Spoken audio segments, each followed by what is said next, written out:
यही वो स्टूडियो है? हाँ सर, ये वही स्टूडियो है जिसे आप ढूंढ रहे हैं। हमारे किसी कस्टमर ने भेजा हुआ आपको। जी नहीं। इसे पहचानते हो आप? मेरे ख्याल से ये फोटो यहीं पे आप ही के स्टूडियो में खींची गई है। हाँ सर, ये फोटो मैंने खींची थी ऊपर वाले माले पर। ये मेरे चाचा का लड़का रोहित है। क्या कहा इसका नाम? रोहित? ये रोहित कैसे हो सकता है? ये तो मंगत है। अरे सर, भाई मेरा है सर, मैं नहीं पहचानूंगा सर। सर हुआ क्या है ये तो बताइए।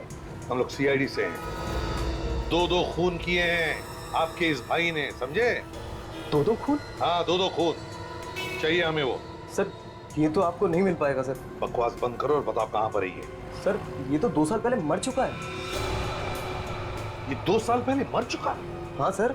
तो फिर नीरू ने इसे मंगत बताकर हमें ये फोटो क्यों दिया? नीरू भाभी ने आपको फोटो दिया ये? क्या नीरू आपकी भाभी है? हाँ सर, वो मेरी भाभी है। और मंगत ये है सर। ये मंगत है? हाँ सर। सर ये तो वही आदमी है जिसकी लाश हमें निशा की गाड़ी के डिक्की में से मिली थी। वही तो। नीरू ने हमसे झूठ क्यों बोला? नीरू ने हमसे झूठ क्यों बोला? कहीं नीरू का कोई संबंध तो नहीं इन दोनों खून में? एक बात बताओ, इन दोनों पति पत्नी के बीच में, मेरा मतलब है मंगत और नीरू के बीच में संबंध कैसे थे? सर रोज तीसरे दिन लड़ाइयाँ होती थी आपस में। अब भी कुछ दिन पहले गया था, किसी लड़की के चक्कर में तलाक बुला की बातें हो रही थी। किसी लड़की के चक्कर में? सर कहीं वो लड़की निशा ही तो नहीं है? वो पेट्रोल पंप वाला भी ऐसा ही कुछ बता रहा था ना? बिल्कुल सही है, बिल्कुल सही। अब सब कुछ समझ में आ रहा है। पेट्रोल पंप से निकलने के बाद मंगत जब निशा को मनाने के लिए अपने घर ले गया, वहां पर नीरू ने उन दोनों को देख लिया और गुस्से में आकर उसने उन दोनों का खून कर दिया। फिर इन दोनों की लाश ठिकाने लगाने के लिए उसने गाड़ी में लाशें रखी और वो निकल पड़ी। बीच रास्ते में निशा को होश आ गया, वो चिल्लाने लगी। जैसे वो चिल्लाने लगी, नीरू डर गई और गाड़ी छोड़कर वहां से भाग गई। अब निशा जिंदा है ये नीरू को पता है और इसीलिए वो निशा का खून करने की कोशिश करेगी। तो एक काम करो, ये 5 लोग जो मरे हैं इनके रिश्तेदारों से जाकर मिलो और उन्हें नीरू और निशा के फोटोग्राफ दिखाओ और पूछो क्या उनमें से कोई भी इन दोनों को जानता है क्या?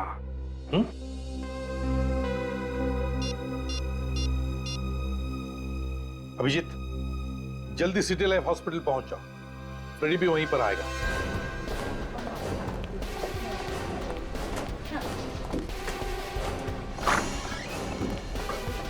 अरे क्या हुआ अभिजीत, अचानक हॉस्पिटल में? यहाँ की खबर तो मैंने दी थी ना तुम्हें। डॉक्टर साहब, जितने भी खून हो रहे हैं उन सबके पीछे नीरू का हाथ है। उसी ने इसके ऊपर हमला किया था और फिर से हमला करने की कोशिश करेगी वो। अरे लेकिन यहाँ इतनी सिक्योरिटी है, वो आ कैसे सकती है? कुछ भी हो सकता है डॉक्टर साहब, होशियार तो रहना ही पड़ेगा। Hello, senior inspector Abhijeet here. Sir मेरी बात ध्यान से सुनिए, इस हॉस्पिटल में किसी ने बॉम्ब रखा है। व्हाट? आप कौन बोल रही हैं? सर उससे आपको क्या लेना देना है? पहले आप उस मासूम जिंदगी को बचाओ। हेलो, आप बोल कौन रही है बताइए। हेलो हेलो, क्या हुआ क्या? डॉक्टर साहब, एक लड़की का फोन था, उसने बोला है कि इस हॉस्पिटल में उसने एक बॉम्ब रख दिया है। हाँ, इसके पहले लोगों को पता चले और यहाँ पे पैनिक हो, हमें उसे ढूंढना पड़ेगा। बिल्कुल। अच्छा तुम ये रखो और इसका ध्यान रखना। किसी को कुछ भी पता नहीं चलेगा। पता लग गया ना तो बहुत बड़ी मुसीबत फंस जाएंगे हम लोग। यार मैं हूं ना यार। देख लो। Good morning ma'am. Good morning. Rohit, अगर डैडी ने देख लिया ना हम रोज जॉगिंग के बहाने यहाँ मिलते हैं, तो तुम्हें तो शहर छोड़ के भागना पड़ेगा। नहीं देखो, तुम भागने की बात मत करो।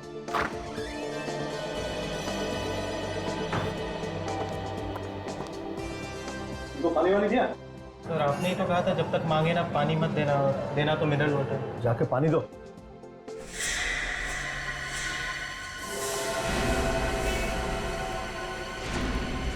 ये कौन है?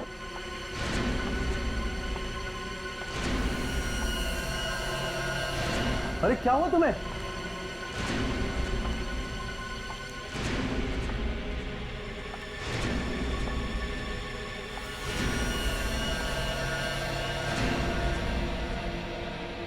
तुम कुछ कहना चाहती हो?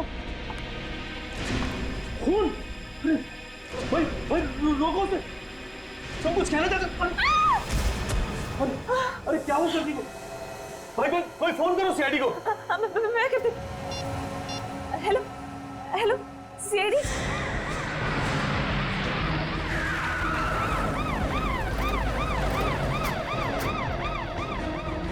हटिए, चलो हटो हटो हटिए। आप लोग भी आइए बात प्लीज, आइए। हटिए चलो।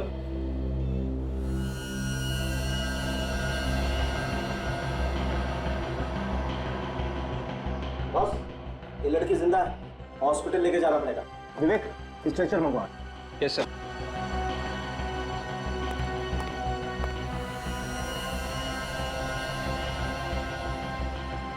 कौन है ये पता नहीं चल रहा है। अच्छा ये बताइए कि आप इस लड़की को जानते हैं? नहीं सर, हमने इसे पहले कभी नहीं देखा। इस लड़की को किसी ने मारने की कोशिश की है। सर हम लोग तो अंदर ही थे सर, जो भी हुआ भारी हुआ, और ये बाहर से अंदर सर इसी हालत में आई थी। सर शायद कोई नुकीला हथियार घुसा है सर में। हाँ फ्रेडी, और ये हथियार बहुत अंदर तक घुसा हुआ है। सर इसे बाहर नहीं निकाल सकते क्या? नहीं नहीं, यहाँ पर नहीं निकाल सकते। देखो काफी खून बह गया है, इस हथियार को ऑपरेशन के बाद ही निकाल सकते हैं। इसे हॉस्पिटल लेके जाना पड़ेगा। चलिए चलिए जल्दी जल्दी जल्दी करो। चल संभल के, आओ संभल के।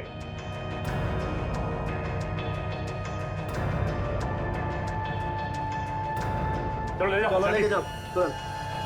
अरे चलो सचिन, मैं हॉस्पिटल लेके जाता हूँ। चलो।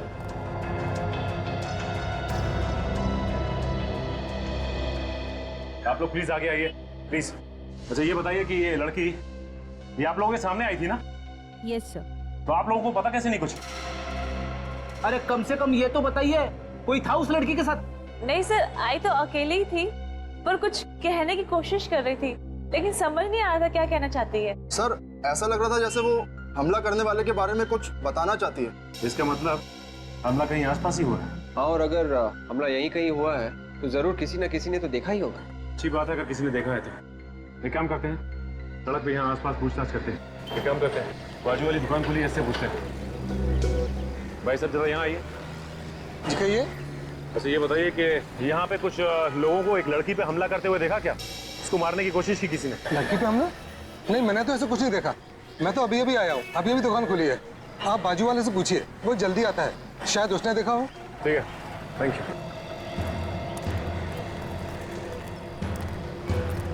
सुनिए, बोलिए क्या चाहिए? एक छोटी सी जानकारी चाहिए। पूछिए। अच्छा ये बताइए कि यहाँ पे आसपास आपने कुछ लोगों को एक लड़की पे हमला करते हुए देखा क्या?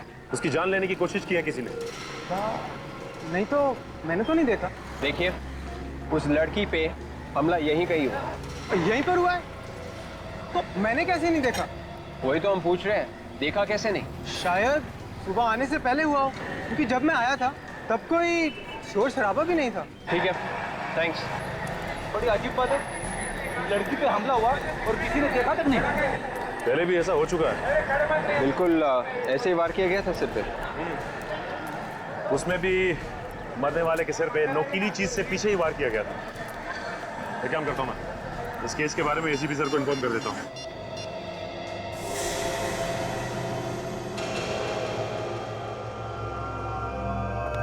सब 5 केसेस की फाइल्स आ गई जैसे आपने मंगाई थी। तो फिर देखो देखो क्या हर एक केस में उसी तरह का हथियार इस्तेमाल हुआ है जैसे उस लड़की के सिर में लगा है। देखो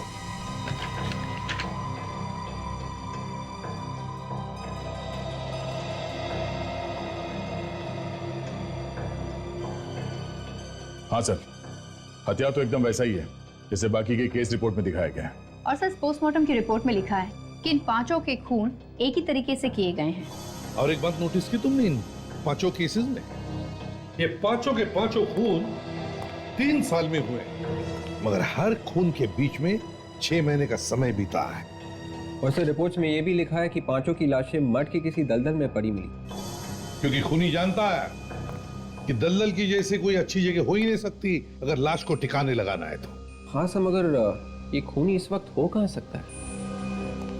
क्या पता विवेक, लेकिन है तो बड़ा चालाक। इसलिए उसने अपने पीछे कोई सबूत नहीं छोड़ा है। और जैसे उसे पता चला कि सीआईडी उसके पीछे पड़ी है, गायब हो गया। ऐसा लगता है वही खूनी फिर से आ गया शहर में। वही पता लगाना है दया कि क्या ये वही खूनी है या फिर कोई और है जो इसी तरह का हथियार इस्तेमाल कर रहा है खून करने में। तो जितने लोग मरे हैं, ये हरीश, सुरेश, रमन, दानिश और मदन, उन पांचों की उम्र 25 और 30 साल के बीच में ही थी सर। तुम कहना चाहते हो कि खूनी सिर्फ जवान लोगों को अपना निशाना बना रहा है? हाँ सर, ये बात और एक बात सर। वो क्या? सर, सीरियल किलर ने इन पांचों का खून किया, पांचों के 5 लड़के थे, लेकिन इस बार उसने एक लड़की को अपना शिकार क्यों बनाया? ये बात तो है, एक बार ये लड़की ठीक हो जाए ना तो सारे सवालों का जवाब मिल जाएगा। अब कैसे आ रहे थे इस लड़की के डॉक्टर साहब? अभी तक तो वैसे ही है विजय। डॉक्टर साहब, अभी तक ये हथियार निकाला ना इसके सिर में से? नहीं, ऐसे तो ये लड़की मर जाएगी। नहीं दया, बल्कि जब तक ये हथियार इस लड़की के सर में है तब तक ये लड़की जिंदा तो है। अगर ये हथियार बाहर निकाल दिया तो बहुत कुछ भी हो सकता है। मतलब मौत? हाँ। बड़ा अजीब चक्कर है, हथियार अंदर है तो भी प्रॉब्लम है और निकाला तो मौत।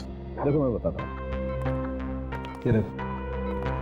ये हथियार इस लड़की की खोपड़ी में घुस गया और अगर इस हथियार का ये नुकीला वाला हिस्सा अगर इस लड़की की खोपड़ी में दिमाग तक घुस जाता तो बहुत इस लड़की का बचना मुश्किल था। और डॉक्टर साहब, कोई और रास्ता तो होगा इस लड़की को बचाने का? नहीं दे, कोई तरीका नहीं, क्योंकि अगर हमने इस हथियार को जरा सा भी छेड़ा तो बॉस हो सकता है इस लड़की के दिमाग की नसों को नुकसान पहुंच जाए। फिर हो सकता है इस लड़की को पैरालिसिस हो जाए, हो सकता है इसको दिखाई देना बंद हो जाए, इसका बोलना बंद हो जाए, कुछ भी। इसका जिंदा बचना बहुत जरूरी है हमारे लिए डॉक्टर साहब। किसी तरीके से अगर इसे होश आ जाए और ये कुछ बता दे, क्योंकि खूनी को तो इसने देखा ही होगा ना। हाँ वो तो ठीक है अभिजीत, लेकिन पहले तो ये देखना पड़ेगा कि इस लड़की को कुछ याद भी रहता है कि नहीं। डॉक्टर साहब, इसे बैठे रहने से काम नहीं चलेगा, कोई ना कोई रास्ता तो निकालना ही पड़ेगा। हाँ वो सर, लेकिन कोई भी रिस्क लेने से पहले हमें इसके घर वालों से परमिशन लेनी पड़ेगी, प्लीज। डॉक्टर साहब, पहले पता तो चले कि इसके घर वाले हैं कौन, तब परमिशन लेंगे ना। अभिजीत चिंता मत करो, मैंने अखबारों में और न्यूज चैनल्स में खबर दे दी है, शायद कोई आ जाए। ये क्या कर दिया डॉक्टर साहब आपने? क्यों? अरे इश्तेहार पढ़ के खूनी यहाँ दोबारा आ गया और इस पे हमला किया तो क्या करेंगे? और सर एक बात मैं आपको बता दूं, अगर इस खूनी ने इस पे फिर से हमला किया तो ये बेचारी तो चिल्ला भी नहीं पाएगी। इसके सिक्योरिटी का भी इंतजाम हो जाएगा। क्या कर दिया डॉक्टर साहब? अब इसके पहले कि खूनी इस तक पहुंचे, हमें खूनी तक पहुंचना होगा किसी भी तरीके से। चिंता मत करो अभिजीत, एक उपाय है मेरे पास। अभिजीत, अगर हमारी याददाश्त चली भी जाती है तो भी कुछ चीजों की छाप हमेशा के लिए उसके दिमाग में रह जाती है। जैसे कि आखिरी वक्त में उसने क्या किया, वो किन किन लोगों से मिला, उसके साथ क्या हुआ, वो कोई भी चीज या वो कोई भी घटना अगर दोबारा से उसके सामने लाएं तो उसके दिमाग में एक हलचल बन जाती। इसके चेहरे के हाव भाव से हम पता लगा सकते हैं कि इसने आखिरी बार क्या देखा था। हाँ अभिजीत, इस प्रोजेक्टर पे हम इसे कुछ चीजें, कुछ लोग, कुछ जगह, कुछ घटनाएं दिखाएंगे, फिर देखेंगे इस पर क्या रिएक्शन। ठीक है डॉक्टर साहब।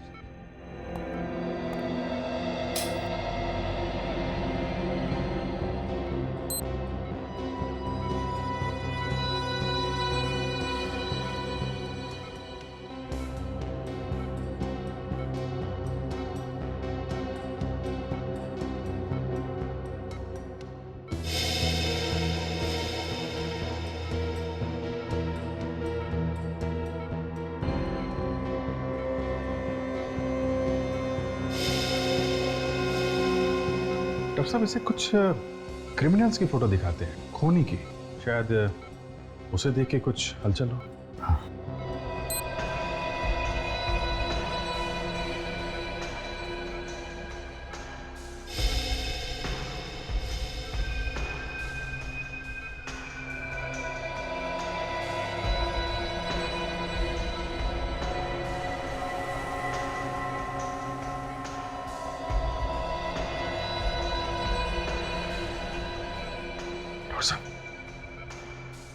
कुछ चेहरे पे हलचल है, एक्सप्रेशन चेंज हुए इसके। वो पिछली वाली फोटो फिर से लगाइए।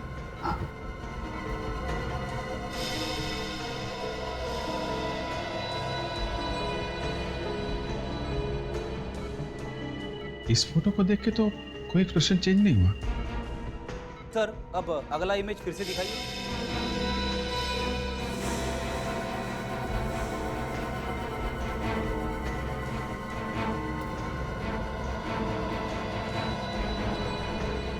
रिएक्ट कर रही है। ये चक्कर क्या है? मैं समझ गया अभिजीत। देखो, इस लड़की ने उस बिल्डिंग पर रिएक्ट किया जहां पर सूरज की रोशनी सीधी बिल्डिंग पे पड़ती है। इसका मतलब साफ है, इस पर हमला ऐसी बिल्डिंग के आसपास किया गया है जहां पर ये सूरज की रोशनी सीधी पड़ती है और रिफ्लेक्ट होकर आती है। मगर सर ये बिल्डिंग तो यहाँ की नहीं लग रही है। कोई बात नहीं फ्रेडी, इससे मिलती जुलती कोई दूसरी बिल्डिंग होगी। इस लड़की पे हमला सुबह हुआ है कॉफी शॉप में, तो हमें पता लगाना पड़ेगा कि उस वक्त आसपास ऐसी कौन सी बिल्डिंग है जिस पर सूरज की रोशनी पड़ती है। वहीं से कुछ पता चलेगा।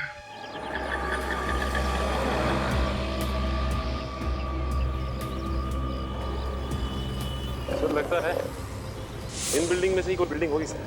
हाँ लगता तो ऐसे ही। चलो चेक करते हैं बॉस, इससे पहले कि टाइम निकल जाए चेक कर लेते हैं।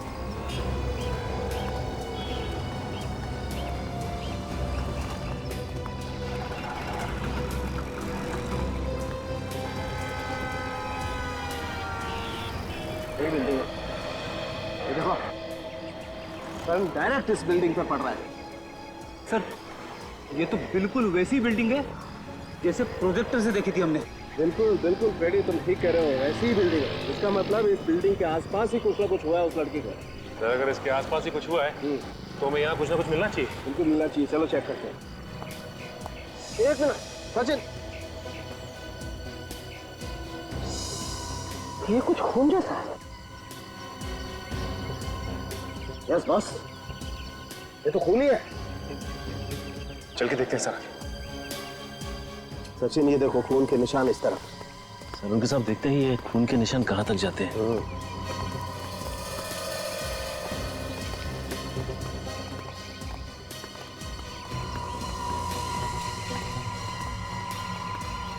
अरे सामने तो गाड़ी खड़ी है। हाँ यार, ये खून के निशान गाड़ी तक जा रहे हैं। इसका मतलब गाड़ी में जरूर कुछ ना कुछ है। देखो कहाँ कहाँ पर है निशान। गाड़ी के आगे तो खून नहीं है, खून यहीं तक है सर। मतलब ये निशान डिक्की में से निकल रहे हैं। इसका मतलब इस डिक्की के में कुछ। अरे यार, डिक्की का लॉक तो खुला हुआ है। ओह माय गॉड, लाश। जरा निकालो।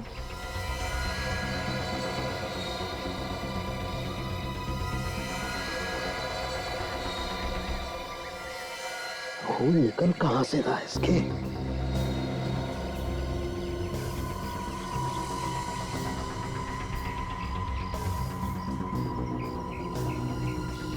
ये देखो बॉस, यहाँ सर पर है ये चोट का निशान, और ये भी उसी हथियार से मारा गया है जिस हथियार से वो लड़की मारी गई है। नुकीला हथियार।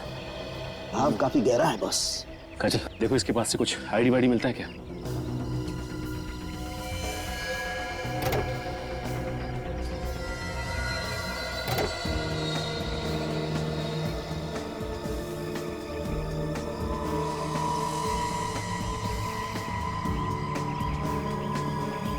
है कुछ? नहीं, कुछ भी नहीं मिला।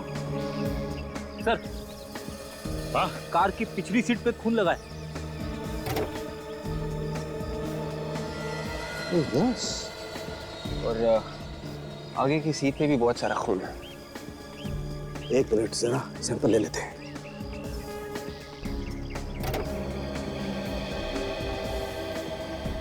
गाड़ी में तो चारों तरफ खून ही खून है। इसका मतलब यह है कि इस लड़की पे हमला इस गाड़ी के अंदर ही हुआ है।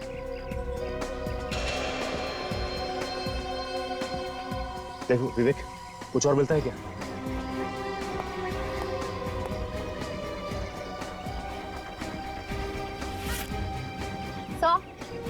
एक पर्स भी मिला है। क्या? एक लाइसेंस मिला है, निशा के नाम पे है। तो कहीं वही लड़की तो नहीं जो हॉस्पिटल में है?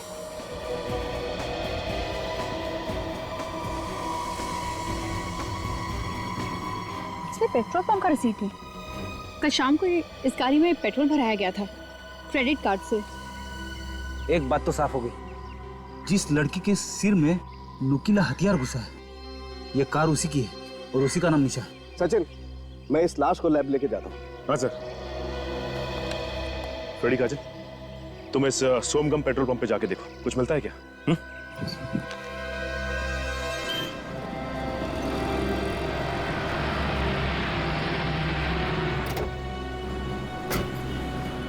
अरे सुनो,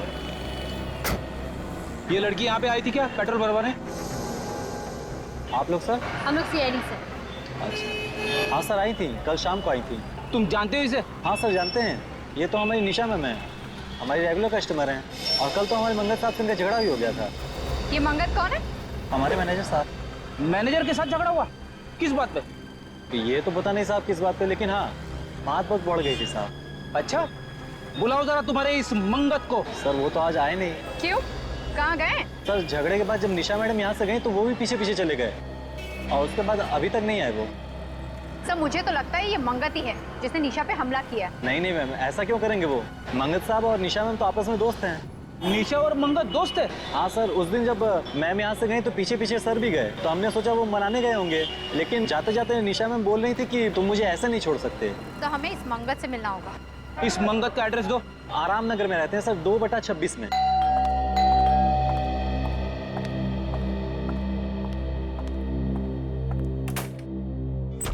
जी कहिए। मंगत कहाँ है? आप ऐसे घर में कैसे घुसे? आप लोग हैं कौन? हम लोग सीआईडी से। सीआईडी मेरे घर में? जी हाँ, सीआईडी आपके घर में। ये बताइए कि आप हैं कौन? मैं नीरू, मंगत की पत्नी। आपके पति मंगत ने निशा का खून करने की कोशिश की है। What? खून? जी हाँ। कौन निशा? मेरे पति ऐसा नहीं कर सकते। मगर उन्होंने ऐसा किया है।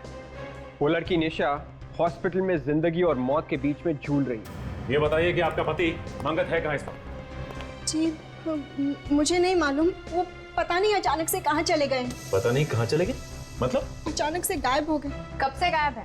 परसों रात से। परसों रात से? वो परसों रात से गायब है और आपने उन्हें ढूंढने की कोशिश नहीं की? पुलिस में कोई कंप्लेन नहीं लिखवाई आपने? देखिए, परसों रात को जब मैं ऑफिस से घर आई तो मैंने देखा वो घर पर नहीं। मैंने उन्हें फोन किया पर उनका फोन बंद आ रहा था। मैंने सोचा किसी जरूरी काम से शहर से बाहर गए होंगे, वापस आ जाएंगे। विवेक, रेडी? घर की अच्छी तरह से तलाशी। देखो ये मंगत कहाँ छिपा बैठा है। वैसे कितने बजे आई थी आप ऑफिस से? जी करीबन रात को 12 बजे। अच्छा ये बताइए कि आप काम क्या करती हैं? जी टीपीएस कॉल सेंटर में काम करती हूँ। सर यहाँ पे आइए। क्यों? ये देखो खून। खून? एक मिनट, हटा के देखना और खून है क्या?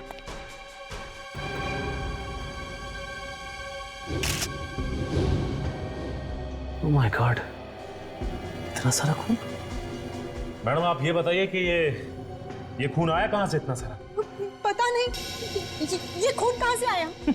कमाल है, हम आपसे पूछ रहे हैं और आप हमसे पूछ रही है। सच में मुझे नहीं पता ये खून कहाँ से आया। मैं जब घर में आई तो यहाँ पर खून नहीं था। सर मुझे तो लगता है कि मंगत ने निशा पे यहीं पे हमला किया होगा। हाँ काजल, लगता तो ऐसा ही है। जल्दबाजी में उसे खून साफ करने का मौका नहीं मिला होगा, इसलिए उसने इसे कारपेट से ढक दिया। विवेक, ये खून का सैंपल उठा ले। और नीरू जी ये बताइए कि आपके पास अपने पति मंगत की फोटो तो होगी ना? है। अब उसकी फोटो लेके आइए, हम खुद पता लगा लेंगे कि ये मंगत कहाँ छिपा बैठा है। जी लाती हूँ।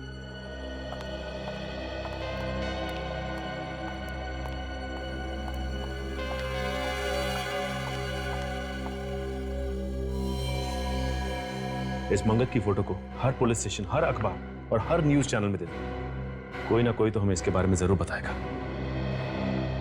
पर मैडम आपको अगर कुछ पता चले हमें जरूर बताइएगा।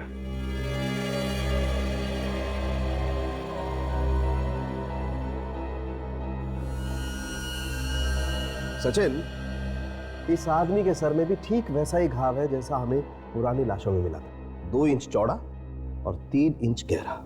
मतलब सर हम ये कह सकते हैं कि निशा के सिर में जो हथियार घुसा हुआ है उसी हथियार से बाकी के भी खून किए गए और इस आदमी को भी उसी हथियार से मारा गया। हाँ सच, खूनी ने पहले इसे मारा और उसके बाद उसने निशा को मारने की कोशिश की।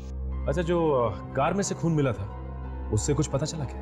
कार में से जो हमें खून मिला है वो एक का नहीं 2 लोगों का है। दो लोगों का खून? जी, 2 लोगों का। अच्छा, उसमें निशा का भी खून है या नहीं? निशा का तो खून है ही और साथ में इस आदमी का भी खून है जो यहाँ मरा पड़ा है। मतलब इस आदमी का भी खून मिला है? उस खून के बारे में कुछ पता चला जो हमें मंगत के घर से मिला था? वो खून भी इन दोनों लोगों का है, निशा का और इस आदमी का। मतलब साफ है, मंगत के घर में ये आदमी और निशा दोनों मौजूद थे। सर, एक बात समझ में नहीं आई कि मंगत ने इस आदमी को अपने ही घर में क्यों मारा? कहीं और भी तो मार सकता था। और तो और उसने निशा को भी अपने ही घर में मारने की कोशिश की।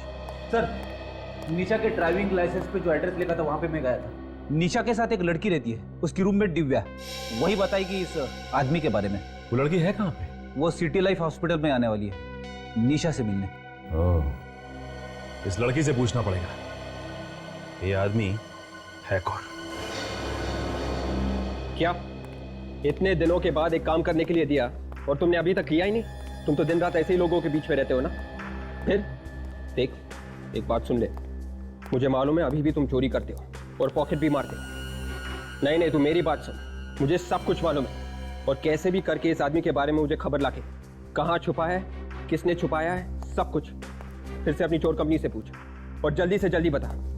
तेरा रोना सुनने के लिए मैंने फोन नहीं किया, समझा? सर, जिस चोर से उम्मीद थी उसने भी हाथ खड़े कर दिए। इसका एक ही मतलब है विवेक, ये मंगत किसी की मदद नहीं ले रहा है छुपने के लिए, छुपने का इंतजाम खुद कर रहा है। किसी खबरी तक को मालूम नहीं इसके बारे में। मैंने हर पुलिस स्टेशन में मंगत की फोटो दे रखी है सर, उन्होंने भी बोल दिया। Bus station, railway station, hotels या जो भी कोई जगह हो जहाँ पे वो छुप सकता है, मैंने सब जगह खबर पहुंचा दी। हाँ, लेकिन विवेक 24 घंटे हो गए, 24 घंटे, और अब तक खबर कैसे नहीं मिली? फिर सब लोग बार बार फोन कर रहे होंगे। सब 5 मरने वालों के रिश्तेदार और घर वाले हैं। आइए आइए। सर, क्या खूनी पकड़ा गया? जी नहीं, खूनी पकड़ा नहीं गया। हमें आपकी मदद चाहिए उसे पकड़ने के लिए। मेरा तो इकलौता बेटा था सर, मेरे घर का चिराग ही बुझा दिया उसने। पर अब जैसा कहेंगे हम करेंगे। ठीक है, इसे देखिए। क्या आप लोगों ने इसे कभी देखा है? पहचानते हो आप इसे? नहीं सर, हम नहीं जानते। कौन है ये सर? हमें लगता है इसी ने खून किया है आपके रिश्तेदारों का। हमने तो इसे कभी नहीं देखा है सर। पहले कभी नहीं देखा? नहीं सर। अच्छा, एक बात बताओ, क्या आप लोग एक दूसरे को जानते हैं? आप लोगों का कोई रिश्ता संबंध है? हम लोग आज पहली बार मिले हैं। चलो ठीक है, कोई बात नहीं, मगर हाँ, अगर जरूरत पड़े तो हम आपको बुला लेंगे। जाइए।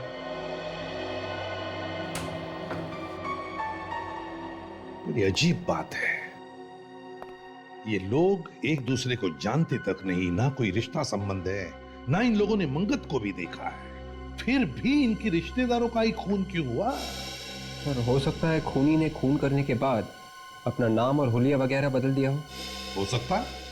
एक बात पर गौर किया तुम लोगों ने इस केस में? वो क्या सर? और देखो, जो 5 लाशें हमें मर के दलदल में मिली है, वो 5 के 5 लोग शहर में अलग अलग जगहों पर रहते थे। दहीसर, विरार, बोरीवली, मलाड, गोरेगांव, और ये 5 के 5 लोगों की लाश मिली हमें यहां पर मर के दलदल में। और वो जो 6ठी लाश है जो हमें निशा के गाड़ी के डिक्की में से मिली, वो मिली शहर के बिल्कुल दूसरे कोने में, सायन। सर, कहीं ऐसा तो नहीं कि जब खूनी लाश को ले जा रहा था तो अचानक निशा को होश आ गया, वो चिल्लाने लगी और खूनी डर के मारे कार को वहीं छोड़कर भाग गया हो? नहीं काजल, मुझे नहीं लगता। मुझे तो लगता कि जो लाश हमें निशा के गाड़ी में से मिली उसका खूनी कोई और ही है। ये खूनी एक तरफ और इन 5 लोगों का खून करने वाला दूसरी तरफ। वो कैसे सर? वो ऐसे विवेक कि अगर ये 5 खून करने वाले खूनी ने ये 6ठा खून भी किया होता तो वो जो लाश हमें निशा के गाड़ी में शहर के दूसरे कोने में मिली है, वो लाश वहां पर नहीं होती बल्कि वहां मर के दलदल में फेंक देता। मगर ऐसा नहीं हुआ। इस मंगत के बीवी से जाकर फिर से मिलना होगा। निशा की गाड़ी की डिक्की में जो लाश मिली थी उसकी फोटो दिखाते हैं। हाँ, देखते क्या रिस्पॉन्स देती है।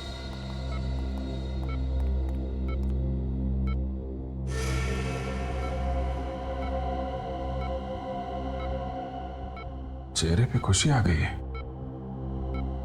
लगता है जानती है इसे। शायद इसका कोई परिवार वाला ही होगा या और कोई करीबी। सर, ये दिव्या है, निशा के साथ रहती थी। ओह माय गॉड, निशा। एक मिनट प्लीज डोंट टच।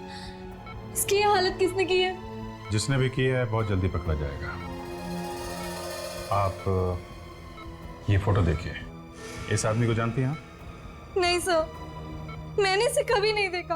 याद करने की कोशिश करो दिव्या, शायद तुमने इस आदमी को निशा के साथ देखा होगा या घर के आसपास कहीं घूमते हुए देखा हो।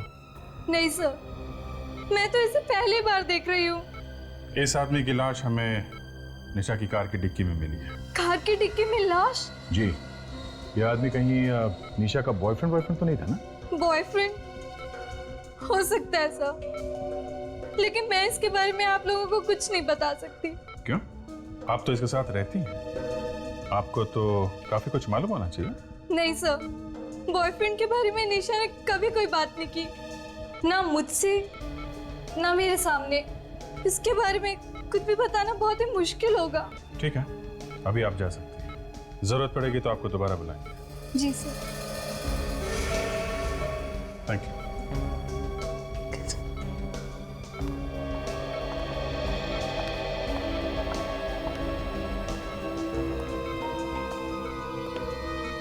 लगता है ये लड़की कुछ छुपा रही है।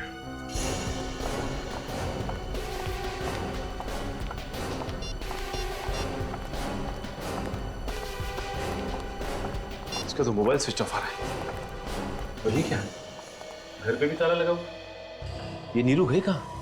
मोबाइल भी ऑफ आ रहा है। मंगत के गायब होने के पीछे कहीं इस नीरू का हाथ तो नहीं है? पहले अपने पति को ले जाके कहीं पे छुपा दिया और फिर खुद उसके पास पहुंची। हो सकता है विवेक, लेकिन इस वक्त कुछ भी कहना जल्दबाजी होगी। अरे भाई साहब, इधर आइए इधर। आप नीरू जी के पड़ोसी हैं ना? हाँ जी। ये बताइए कि ये नीरू गई कहाँ है? ताला लगाया घर पे? ये तो उसी वक्त यहाँ से निकल गई थी जब आप लोग यहाँ आए थे। क्या? उसी वक्त से गायब है? हाँ, उसी वक्त निकल गई थी और तब से अब तक वापस नहीं आई। अभी कैसे पता चलेगा कि ये दोनों गए कहाँ? अच्छा, ये मंगत सोमगम पेट्रोल पंप का मैनेजर है ना? हाँ। वहीं से कुछ ना कुछ पता चलेगा।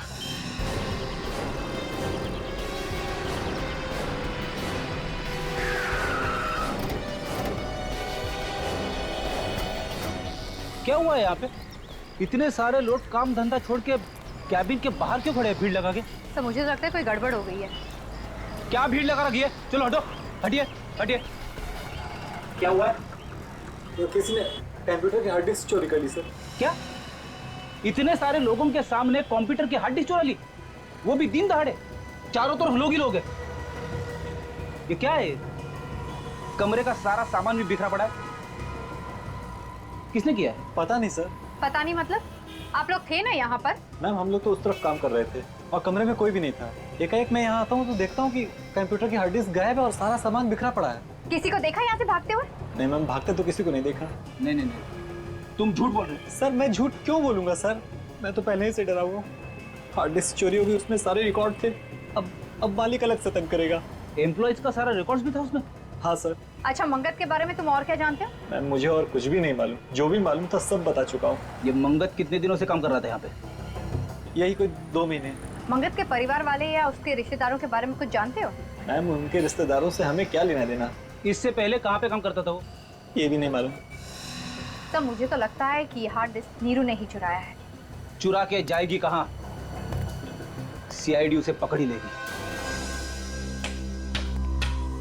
इसकी बीवी गायब है। पेट्रोल पंप पे जहां पे ये नौकरी करता था वहां से इसके रिकॉर्ड्स गायब हैं। अब इसे ढूंढे तो ढूंढे कैसे? से फोटो जहाँ खींची गई है वहीं से कोई जानकारी मिल सकती है। हाँ, मगर ये तस्वीर कहाँ खींची गई है ये पता चलेगा कैसे? हाँ विवेक, पता चल सकता है, पता चल सकता है। इधर आओ।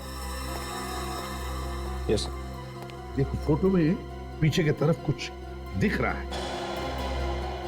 स्कैन करके देखो। Yes sir.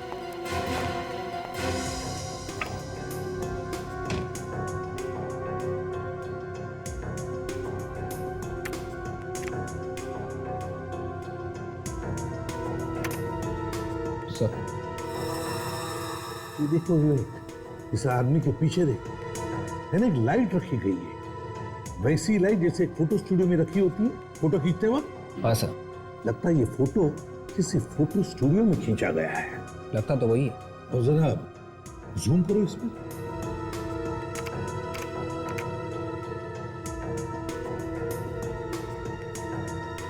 ये देखो, इस तरफ देखो फोटो में,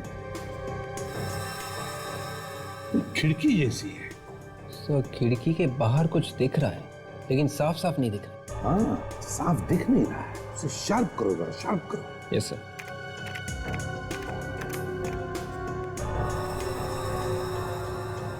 हाँ हाँ,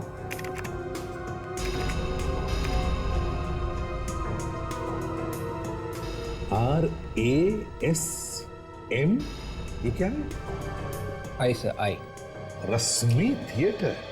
सी रश्मि थिएटर तो सिकंदरपुर एरिया में है। सिकंदरपुर एरिया?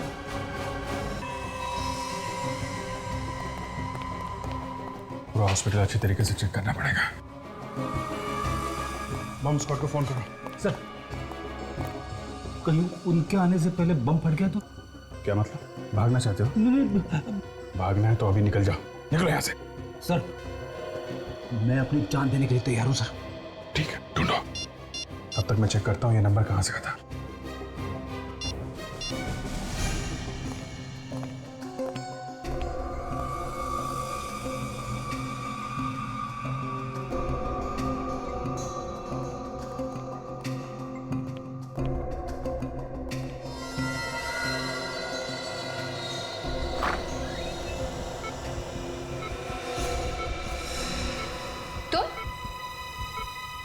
तुम यहाँ क्या कर रही हो? हट जाओ मेरे रास्ते से।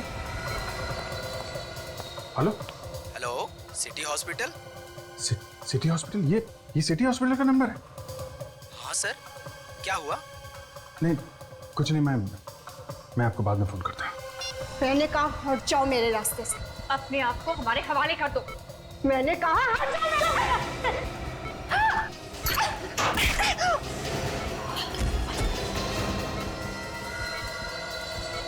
इसका मतलब मीरू यहीं पे है। आज मैं तुझे नहीं छोड़ूंगी।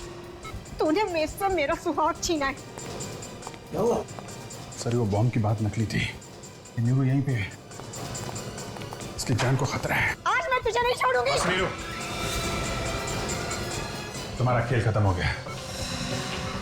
इसने मेरे पति मंगत का खून किया है, मैं इसे नहीं छोड़ूंगी।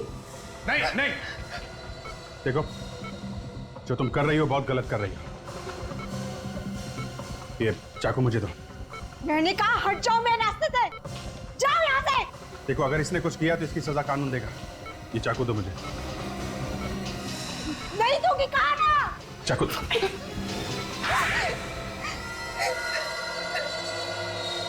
बताओ क्या वजह थी जो तुम निशा को मारना चाहती थी? इसने मुझसे मेरा पति छीन लिया था। मैंने इसे बहुत बार समझाया कि उनका पीछा छोड़ दे, लेकिन ये नहीं मानी। तो तुमने इसे मारने की कोशिश की, मगर ये बच गई। मैंने इसे इसलिए मारने की कोशिश नहीं की, मैंने अपने पति को धमकी दी थी कि उसे हम दोनों में से किसी एक को चुनना हो, और वो मेरे साथ रहना चाहते थे। फिर उस रात जब मैं ऑफिस से घर वापस लौट रही थी तो मैंने देखा कि निशा ने मेरे पति मंगत का खून कर दिया था, और ये उनकी लाश कार में डालकर ले जा रही थी, और इसके हाथ में वो नुकीला हथियार भी था। अपने पति को मरा हुआ देख के तुमसे रहा नहीं गया, और फिर उसी नुकीले हथियार से तुमने निशा को खून करने की कोशिश की। हाँ। निशा पर हमला करने के बाद मैं डर गई थी। मुझे समझ में नहीं आ रहा था कि मैंने ये सब क्यों किया। फिर क्या किया तुमने? मैं दोनों को उसी कार में डालकर ले जा रही थी कहीं दूर फेंकने के लिए, लेकिन रास्ते में निशा उठ गई और मुझे लगा कि ये चिल्ला देगी और मैं पकड़ी जाऊंगी, इसलिए मैंने गाड़ी वहीं छोड़ दी और मैं भाग गई। तो मंगत का खून निशा ने इसलिए किया क्योंकि मंगत इसे छोड़ने वाला था, है ना? हाँ।